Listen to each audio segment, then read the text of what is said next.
What's up internet? Here we go again. Kali ini kita bakal ngebahas alur sebuah film yang ceritanya ini menarik banget cuy. Jadi ada seorang pria parubaya yang tinggal di suatu negara di Eropa. Nah, karena di negaranya itu pemerintahnya punya banyak banget aturan hukum yang gak sejalan dengan apa yang dia inginkan. Akhirnya pria ini memutuskan untuk membuat negaranya sendiri di tengah laut internasional. Dan tentunya di sana sama sekali nggak punya peraturan hukum cuy. So, tanpa berlama-lama lagi langsung aja kita masuk ke dalam ceritanya.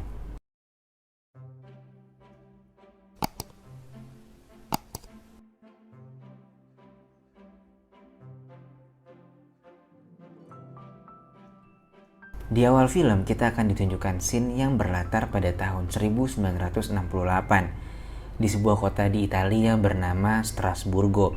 Lalu seorang pria terlihat sedang mengajukan permohonan ataupun bantuan kepada Majelis Eropa mengenai sengketa antar negara. Lalu dia menyampaikan untuk mengajukan permohonan bantuan atas negara yang dibuat di atas pulau buatannya sendiri. Karena katanya pulau buatan miliknya akan dihancurkan oleh negaranya sendiri. Lalu scene flashback setahun sebelumnya, dan di sana para mahasiswa sedang merayakan kelulusan pendidikan kuliahnya. Lalu Giorgio Rosa yang merupakan seorang arsitek dan Maurizio yang merupakan seorang ahli hukum bertemu dengan seorang cewek bernama Gabriel. Dan ternyata Gabriel ini adalah mantannya George. Nah, by the way, George ini pernah hampir ngebuat ayahnya Gabriel buta karena dia nggak sengaja ngeledakin TV di rumahnya. Dan dia langsung pergi gitu aja tanpa minta maaf ke ayahnya Gabriel. Makanya saat itu hubungan mereka terancam putus. Setelah selesai ngobrol, George mengantarkan Gabriel untuk pulang ke rumahnya dengan menggunakan mobil rakitannya sendiri. Tapi di tengah jalan mobilnya ditilang karena mobil itu nggak dilengkapi dengan surat menyurat dan juga plat nomor yang sah. Nah, Gabriel ini ternyata adalah seorang pengacara. Dan setelah George berdebat panjang lebar dengan polisi yang which is itu malah makin memperburuk keadaan karena dia malah memprotes peraturan Polantas dan hukum di Italia. Akhirnya mobilnya disita untuk diamankan. George akhirnya ditahan dan dimintai keterangan di kantor polisi. Namun untungnya ayahnya datang lalu mengeluarkannya. Di tengah perjalanan pulang dengan ayahnya, dia turun di suatu tempat lalu pergi mendatangi Gabriel yang sedang mengajar di kelas. Lalu Gabriel marah kepada George karena atas kesotoyannya semalam yang menantang hukum. Menurutnya itu bisa aja ngebikin gelar guru besar atau profesor yang akan diraihnya dalam beberapa bulan ke depan terancam dibatalkan. Gabriel juga mengatakan George selalu melakukan apapun tanpa mengikuti peraturan yang ada.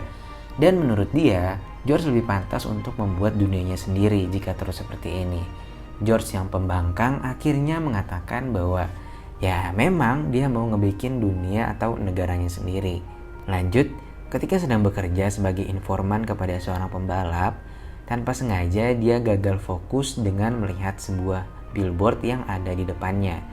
Dan akhirnya, akibat kecerobohannya itu mengakibatkan pembalap itu terjatuh. Karena kesal, akhirnya kepala George dipukul pakai helm sama si pembalap itu cuy. Di sisi lain, di sebuah kantor pengacara, Maurizio terlihat sedang membantu ayahnya untuk menyelesaikan masalah di depan kliennya. Lalu George mendatanginya dan bercerita bahwa dia ingin membuat negaranya sendiri. Maurizio yang sama rada-radanya kayak George pun tertarik karena dia juga sebenarnya nggak suka kerja dengan ayahnya. Mereka berencana untuk membuat pulau di luar zona ekonomi eksklusif Italia atau sekitar 9,6 km dari bibir pantai Italia. Nah, zaman itu ZTE-nya itu hanya sekitar 9 km dari bibir pantai. Di luar dari ZTE itu, maka perairan itu termasuk ke dalam perairan internasional dan siapapun boleh mengeksplor apapun di sana. Esok harinya mereka pun mulai mencari cara untuk mendirikan sebuah bangunan di tengah laut dengan cara melihat cara seseorang insinyur yang membuat suatu anjungan. Lalu mereka pun mulai menghitung biaya yang harus dikeluarkan. Namun ternyata biayanya sangatlah mahal.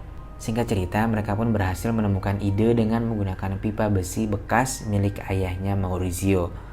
Mereka pun langsung mengeksekusi ide tersebut dan memulai pembangunan. From this point on, We're outside of territorial waters. It's working! Fuck you, Mauricio. Beberapa hari kemudian, pulau itu pun sudah berdiri dan siap untuk didirikan bangunan di atasnya. Tapi sebelum itu, mereka harus mendapatkan air tawar untuk keperluan di pulau itu dengan cara mengebor lautan. Setelah 3 hari bekerja, akhirnya mereka pun mendapatkan apa yang mereka cari. Lalu mereka berniat untuk tinggal di sana malam ini. Namun ternyata malam itu terdapat ombak tinggi dan badai. Lalu seorang pelaut bernama Petro secara tak sengaja menemukan mereka setelah tersasar. George akhirnya membantunya dan Petro resmi menjadi warga negara pertama di pulau itu. Lalu beberapa hari kemudian, datang seorang warga negara Jerman bernama Rudy Neumann. Dia kehilangan kewarganegaraannya karena pernah berkhianat ketika perang. Dan dia bekerja di kota di Italia sebagai pelayan. Akhirnya Rudy memutuskan untuk menjadi warga negara di pulau milik George. Mereka pun akhirnya mulai memberi nama kepada pulau itu dan diberikan nama Ross Island atau nama George sendiri. Lalu setelah itu mereka membangun beberapa fasilitas pendukung. Wisatawan pun mulai berdatangan dan pulau itu dijadikan destinasi wisata karena bebas aturan dan bebas melakukan apapun di sana. Lalu seluruh dunia pun juga mulai mengenal pulau itu. Beberapa media massa juga ikut meliput pulau itu, yang katanya adalah negara yang merdeka. Berdasarkan kisah nyata, pernah terjadi kerusuhan di Italia yang banyak sekali memakan korban. Sementara mereka yang selamat karena mereka sedang bersenang-senang di Ross Island. Lalu seorang teman Rudy datang dan berniat untuk masuk dan menjadi warga negara di Ross Island, lalu bekerja sebagai penjaga bar. Gabriel pun akhirnya datang ke pulau itu sembari memberikan kabar bahwa dia akan melangsungkan pernikahan dengan pacarnya bernama Carlo.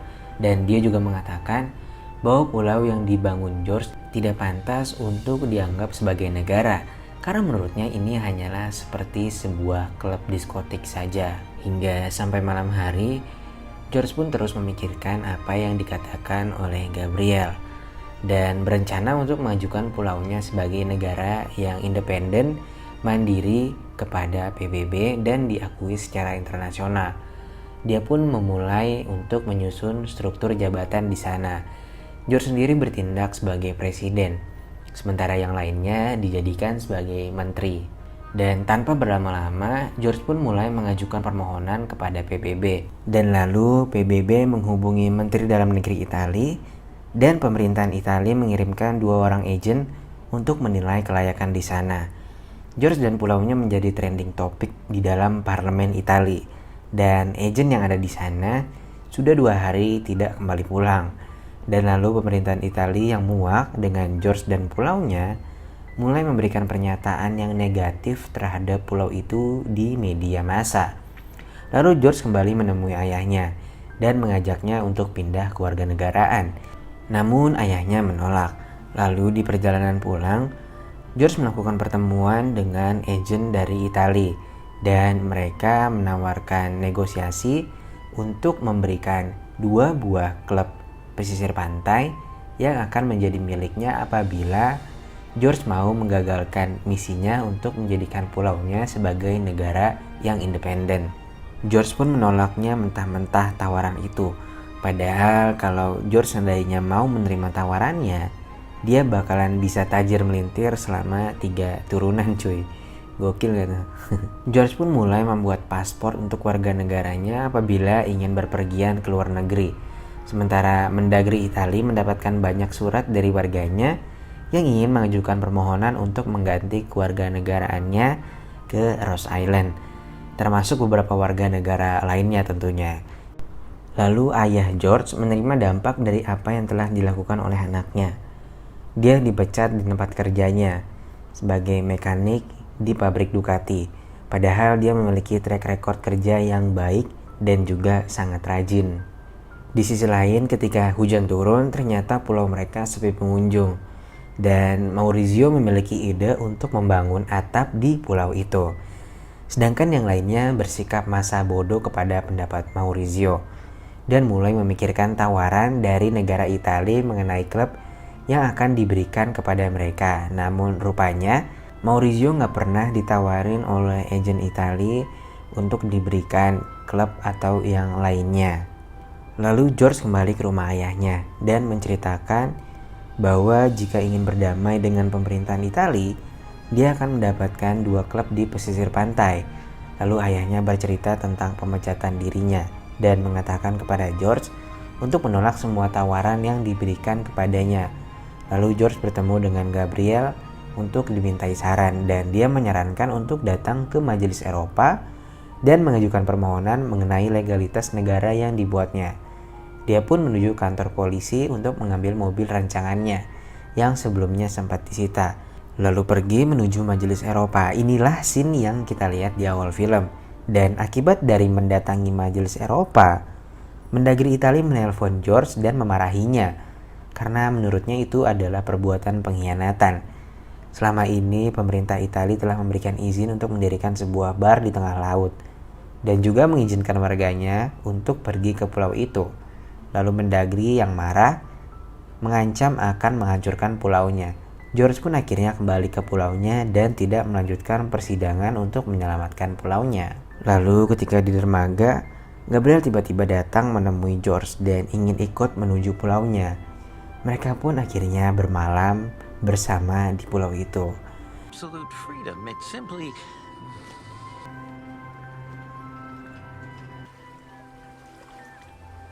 Esok paginya, Maurizio dan warga negara lainnya datang menuju pulau itu.